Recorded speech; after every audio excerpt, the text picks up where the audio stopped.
कि एक सुंदरी के वेश में शूर्पणखा पधारी, जैसा कि मूल कथा विदित है। बड़े भाव से राम जी के ऊपर मोहित होकर उन्हें अपने सौंदर्य की ओर आकर्षित करने का प्रयास किया। हास परिहास की भांति राम जी ने लक्ष्मण जी की ओर इशारा कर दिया। लक्ष्मण जी की ओर अपनी मोहिनी डाली और जैसा कि सभी को विदित है, लक्ष्मण जी ने शूर्पणखा के नासिका और कर्ण काट दिए। अपने रूप में आई शूर्पणखा और कटु वचन कहती हुई वहां से गई, जाकर अपने भाई रावण को सारी लीला सुनाई। रावण क्रोध से भरा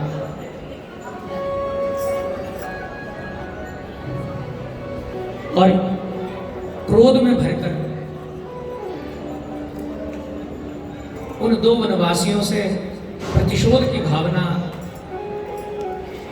लेकर मनन करने लगा और अपने मामा, जो कि अत्यंत मायावी मारीच थे, उन्हें साथ लेकर उसी स्थान पर पहुंचे। मामा मारीच ने सोने के मृग की आभा बनाई। आदो राम तपो बना गमनम भक्त्वा मृगम कांचन। और हरि की लीला इस प्रकार आगे बढ़ी कि एक स्वर्ण मृग के रूप में वहीं मारीच घूमने लगा मैया सीता के आगे। मैया सीता ने राम जी से उस मृग के प्रति अपना आकर्षण व्यक्त किया। राम जी जाने लगे मृग के पीछे और लक्ष्मण से कहा कि लक्ष्मण तुम यहीं रुको और सीता की बहु प्रकार रक्षा करो। लक्ष्मण जी जी भैया ऐसा कहकर और वहीं रुके और मारीच अपने पीछे दौड़ाता हुआ श्री राम को अत्यधिक दूर ले गया। और बहुत दूर जाने पर लक्ष्मण जी को राम जी के स्वर में पुकारा और वो ध्वनि जब लक्ष्मण जी के कानों पर गई तो सहज भाव से लक्ष्मण जी को लगा भैया संकट में है, लेकिन भैया का ही दिया हुआ वचन है कि यहां से जाना नहीं है तो गए नहीं। जानकी भैया ने बार बार जाने का आग्रह किया लक्ष्मण से, स्वामी को संकट में जाने के, लेकिन लक्ष्मण जी नहीं गए। और अंत में जब सौगंध दी तो लक्ष्मण जी एक संतों का ऐसा मत है, ऐसा संतों का मत है, शास्त्रीय वर्णन नहीं है लेकिन संतों का मत है कि लक्ष्मण रेखा निर्माण करके लक्ष्मण जी गए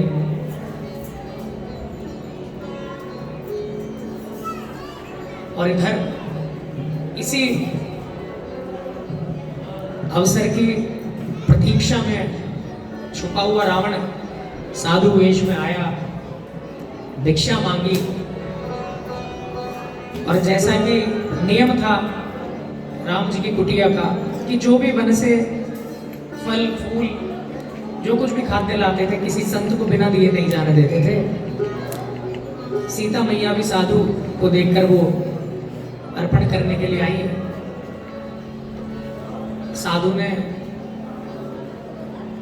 वहां लेने से मना किया और नाना प्रकार की बातें कर कर सीता मैया को जब आगे बुलाया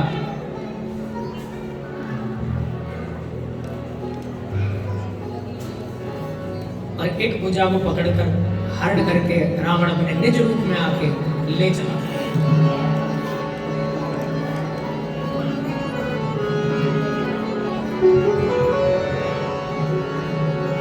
सीता मैया ने बड़ी वेदना से स्वामी को पुकारा।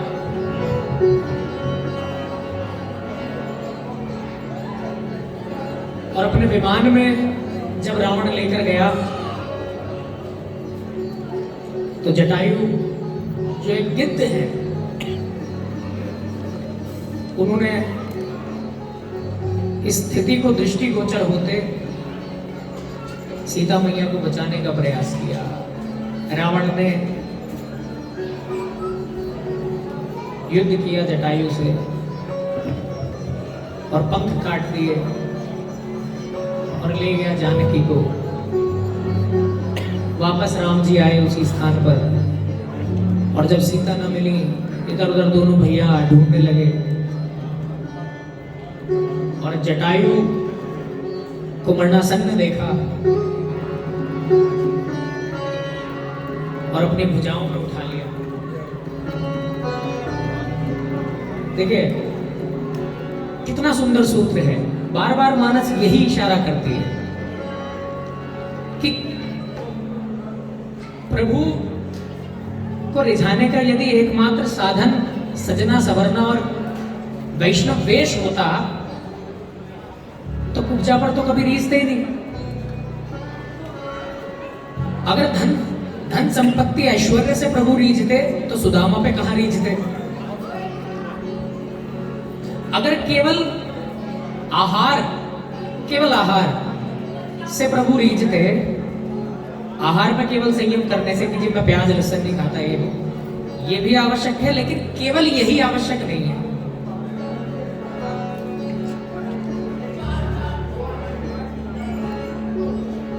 तो अगर केवल आहार से रीझते तो गिद्ध पे क्यों रीझते? न जाने कौन से गुण पर दया निधि रीझ जाते हैं। न जाने कौन से गुण पर, यही हरि भक्त कहते हैं, यही सब ग्रंथ गाते हैं। न आए मधुपुरी से गोपियों की वेदनाओं पर कि प्रभु न जाने कौन से गुण पर रीझ जाते हैं।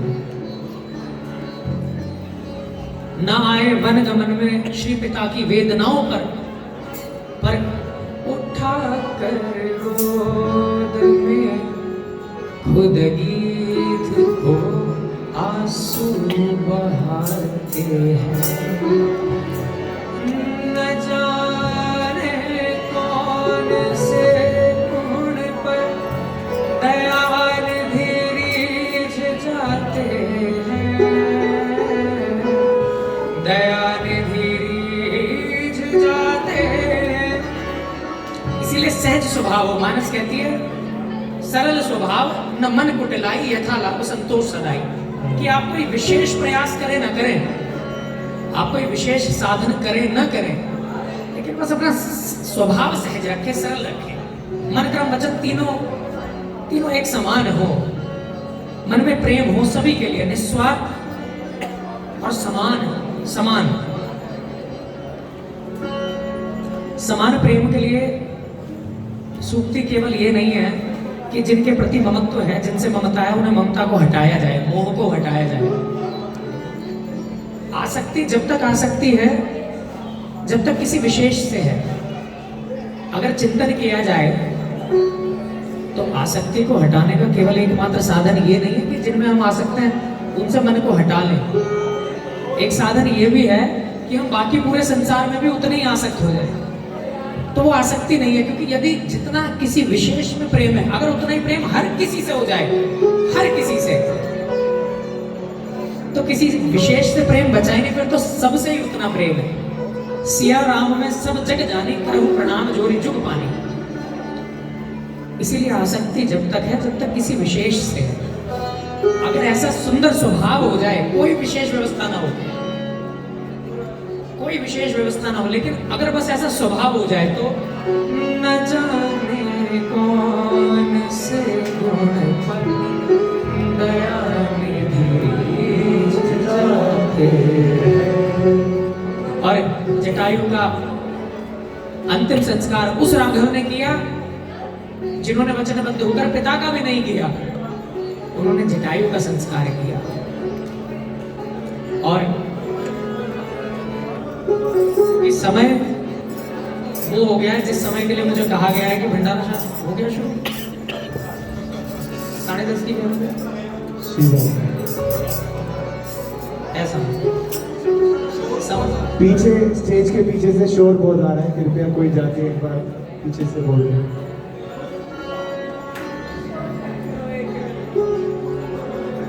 और इस प्रकार वन वन ढूंढते रहे रघुराई। बड़ा सुंदर प्रसंग आता है उनका, जिनका भक्ति का नाम आते हम सब जिनका चिंतन करते आए हैं सदा, कबंध का उद्धार करके, कबंध को गति प्रदान करके मानस में गोस्वामी जी कहते हैं ताही तेरी गई गति राम उदारा। और आगे बड़े भाव से दर्शन करें चित्त में, शबरी के आश्रम पगधारा, शबरी के आश्रम पगधारा, शबरी के आश्रम पगधारा, शबरी के आश्रम पगधारा। शबरी के आश्रम में आए हरि प्रेरणा से। और शबरी देखी राम गृह आए, मुनि के वचन समझ ही आए। शबरी ने देखा राम आए, अपने मतंग गुरु ऋषि मतंग की बात ध्यान आई कि मेरे गुरुवर ने कहा था राम आएंगे, जिनकी बाट में शबरी अपने केश से ही रास्ते को नित्य साफ करती है, और जिनके कभी दर्शन नहीं किए शबर जाती है वो शबरी, जिनके कभी दर्शन नहीं किए लेकिन नित्य प्रति सजाती है कुटिया को, नित्य प्रति पता नहीं कब आएंगे, लेकिन मार्ग को साफ करती है, स्वच्छ करती है, पुष्प मार्ग में डालती है, नित्य प्रति पुकारती है जिन्हें मेरे राम, मेरे राम, मेरे राम,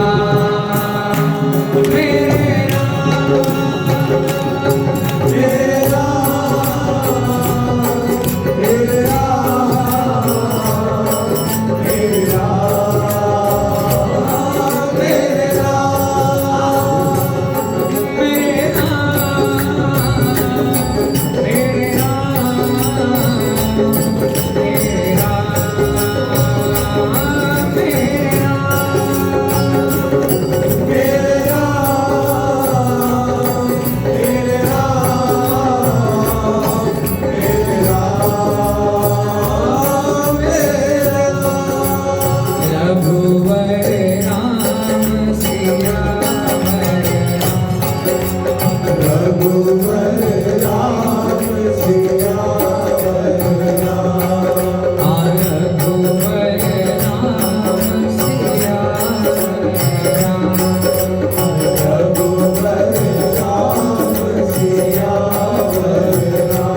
देखा ऐसा रूप वर्णन, बड़ा सुंदर रूप वर्णन मानस में है। सरसे लोचन बाहु विशाला, ऐसी वनमालाएं हैं।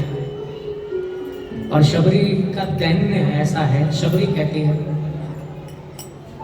कि प्रभु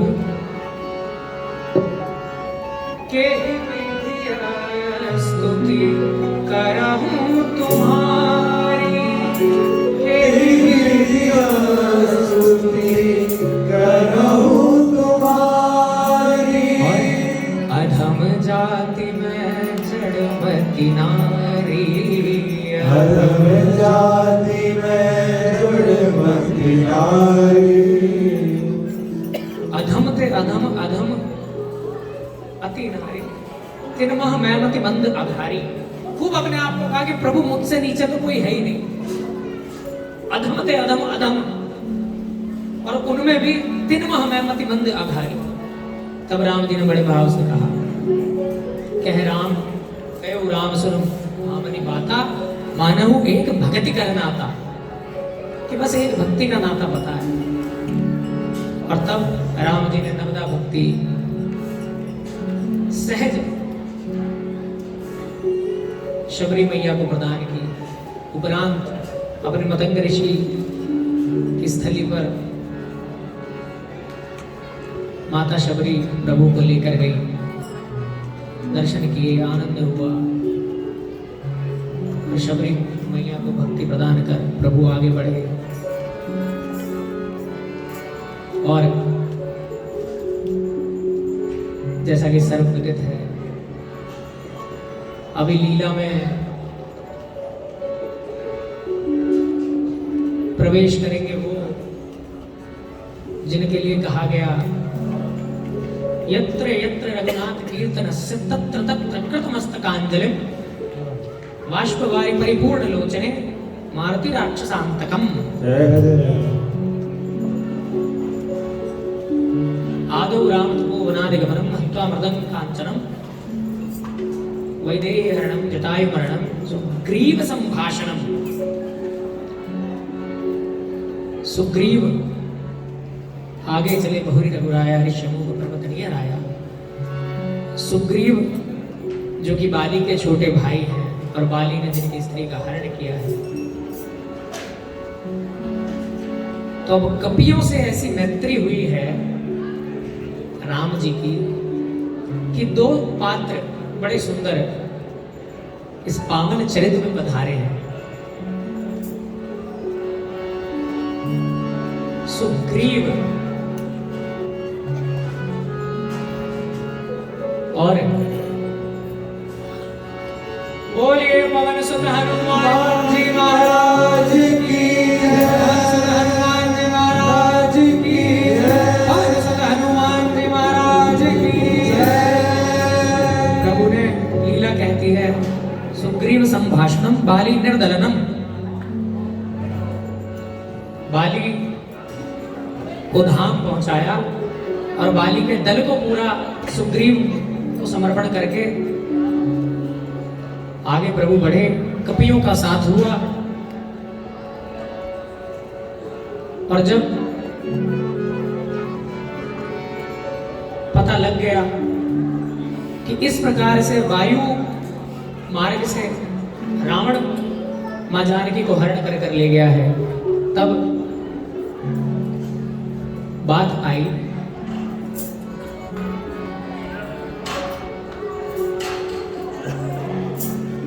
समुद्र तरणम, उस समुद्र के पार जाकर पता लगाने की।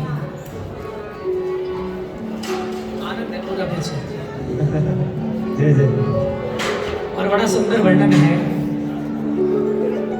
उनका, जिनसे जामवंत जी बोले,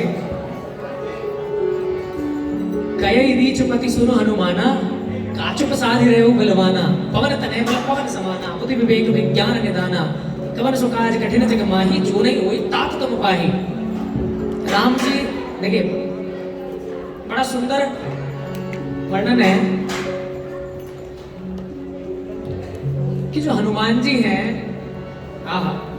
यत्र यत्र रघुनाथ कीर्तनस्य, कितना सुंदर सूत्र है, यत्र यत्र रघुनाथ कीर्तनस्य तत्र तत्र कृतमस्तकांजलिम, कि जहां जहां रघुनाथ जी का कीर्तन और कथा होता है, ये शास्त्र संबद्ध सिद्ध वाक्य है, यत्र यत्र रघुनाथ कीर्तनस्य तत्र तत्र कृतमस्तकांजलिं। अपने हाथों को अंजलि, अपने हाथों की अंजलियों को मिलाकर,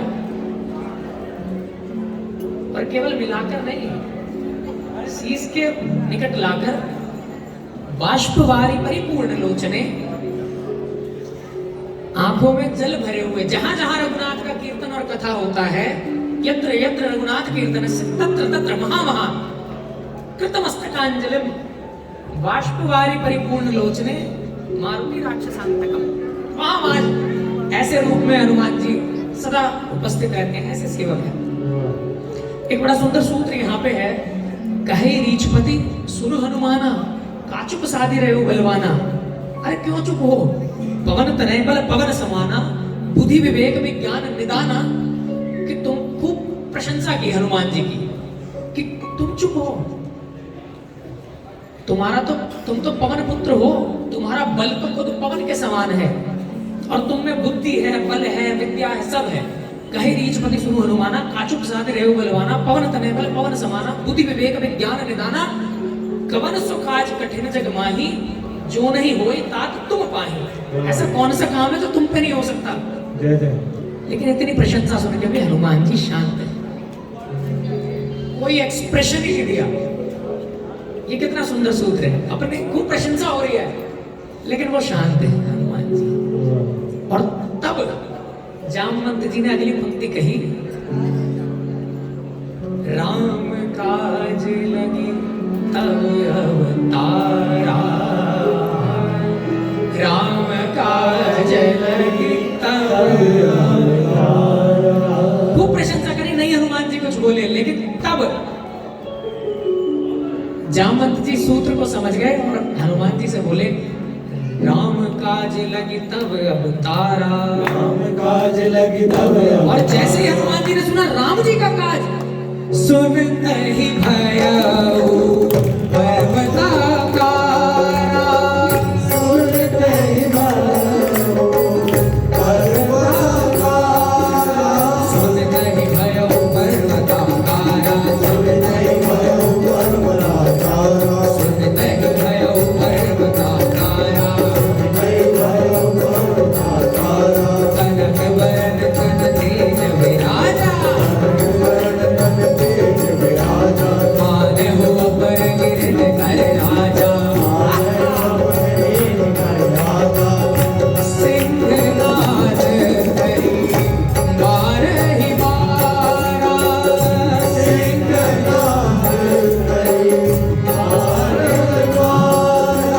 लीलै नादौ जलधि धारा। खूब अपनी प्रशंसा सुनी, कुछ नहीं बोले। ये इतना सुंदर सूत्र है, अपनी प्रशंसा से मैं तुरंत फूलता हूँ, लेकिन हनुमान जी अपने चरित्र से सिखाते हैं। ये राम जी का चरित्र है, रामचरितमानस, राम जी अपने चरित्र से सिखाते हैं बिना बोले। हनुमान जी अपने चरित्र से सिखाते हैं। कहे रीछपति सुनु हनुमाना काचुप साधे रहे बलवाना। खूब पवन तनय, खूब प्रशंसा करी, कोई फर्क नहीं, लेकिन जब कहा राम काज लगी तब अवतारा, सब सुनते ही तुरंत, सुनते ही भयउ पर्वताकारा, सुनते ही भयउ पर्वताकारा, सुनते ही भयउ पर्वताकारा, सुनते ही भयउ पर्वताकारा। और बड़े सुंदर रूप का वर्णन, हनुमान जी के उस समय के रूप का वर्णन गोस्वामी जी करते हैं। हाँ कनक वरन तन तेज विराजा, कनक वरन तन तेज विराजा, मानहु अपर गिरन कर राजा। हनुमान जी का बड़ा सुंदर रूप वर्णन है। कनक वदन तन तेज विराजा, शरीर ऐसा मानो सोना। बड़ा प्रचलित श्लोक है, अतुलित बल धामम, अतुलित बल के धाम है हनुमान जी। और कैसे हैं, हेम शैलाव देहम, जैसे हेम अर्थात स्वर्ण सोना, शैल मतलब पर्वत, सोने के पर्वत जैसी देह वाले, जैसे कोई सोने का पर्वत हो। अतुलित बल धाम हेम शैलाव देहम, धनुष्मन कृशानम ज्ञानिनाम अग्रगण्यम, केवल ज्ञानी नहीं, ज्ञानियों का अग्रगण्य है। अतुलित बलधामम हेम शैलावदेहम, धनुष्मन कृशानम ज्ञानिनाम अग्रगण्यम, सकल गुण निधानम वानराणाम दीशम। लेकिन इतना सब होने के बाद भी सबसे सुंदर बात, रघुपति प्रिय भक्तम आवात जातम नमामि। ऐसे हनुमान जी मेरे राम, मेरे राम, मेरे राम, मेरे राम, मेरे राम, प्यारे मेरे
हनुमान जी चले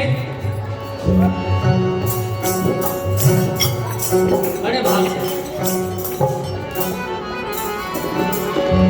राम लक्ष्मण जानकी, राम लक्ष्मण जानकी, जय बोलो हनुमान की, जय बोलो हनुमान की। राम लक्ष्मण जानकी, राम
बड़े भाव से रघुवर राम सियावर राम, रघुवर राम सियावर राम, मेरे राम मेरे राम मेरे राम मेरे राम मेरे राम मेरे राम मेरे राम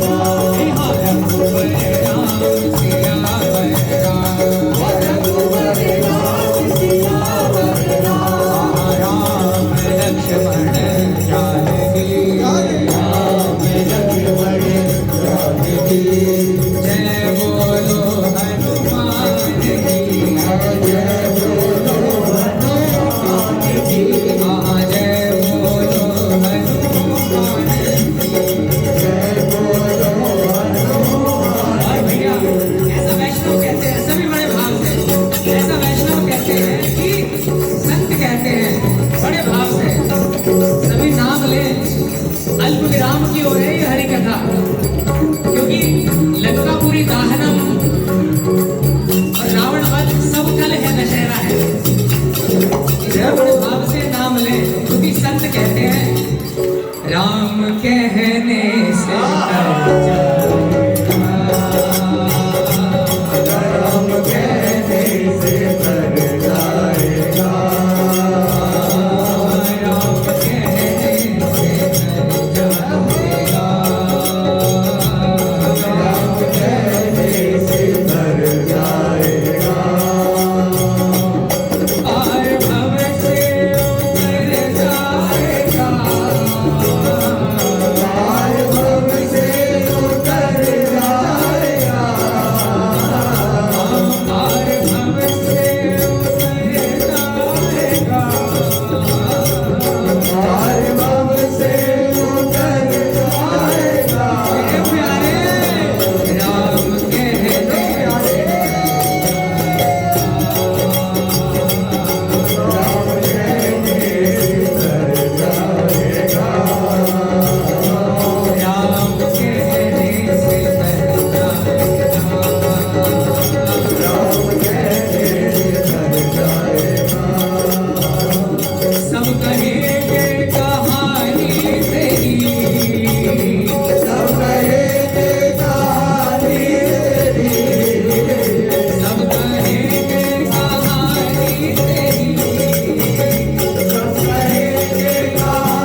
मुनि जतन कराही, जन्म जन्म मुनि जतन कराही, जन्म जन्म मुनि जतन कराही, जन्म जन्म मुनि जतन कराही। अंत राम कही आवत नाही, अंत राम कही आवत नाही, अंत राम कही आवत नाही। अंत राम इसलिए बस भाव से ले लो, एक और बड़े भाव से।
मेरे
जागे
कुछ नहीं करेंगे।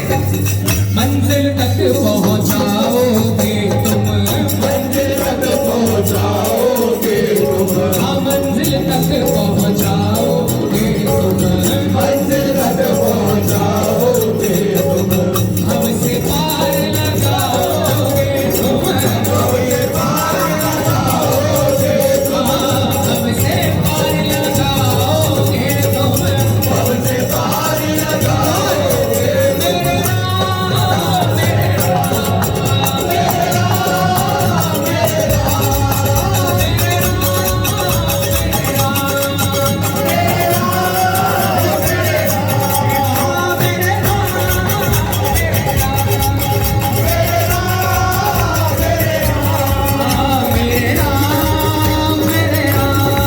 मेरे राम, मेरे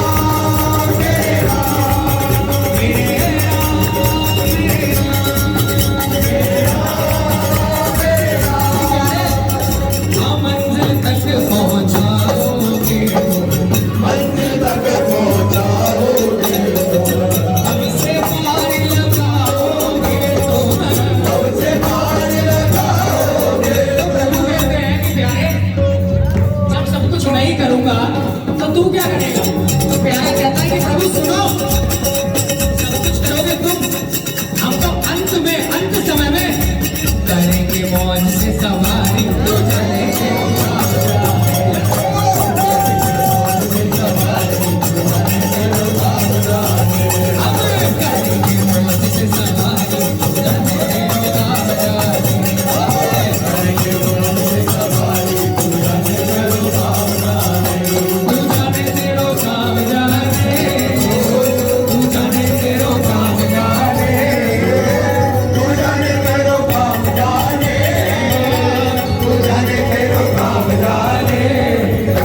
भरोसे मेरी गाड़ी, तेरे भरोसे मेरी गाड़ी, तू जाने तेरो काम जाने।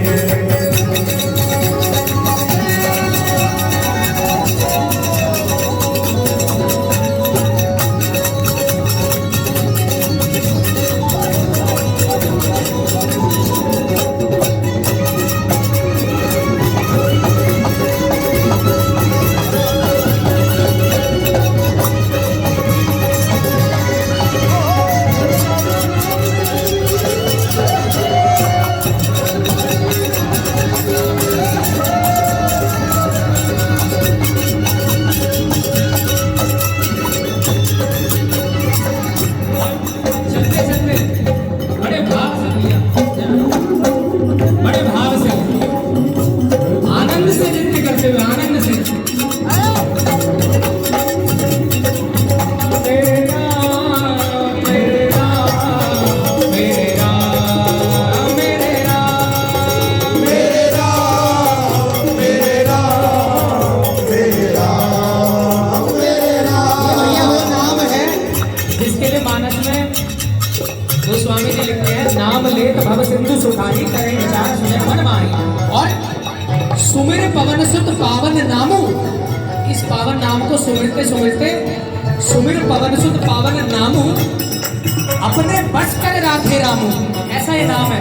इसीलिए बड़े भाव से भीग के नृत्य करते हुए इस नाम में बड़े भाव से, हरे राम राम राम सीता राम, हरे राम राम राम सीता राम, हरे राम राम राम सीता राम, हरे राम राम राम सीता राम, हरे राम राम राम सीता राम, हरे राम राम राम सीता राम।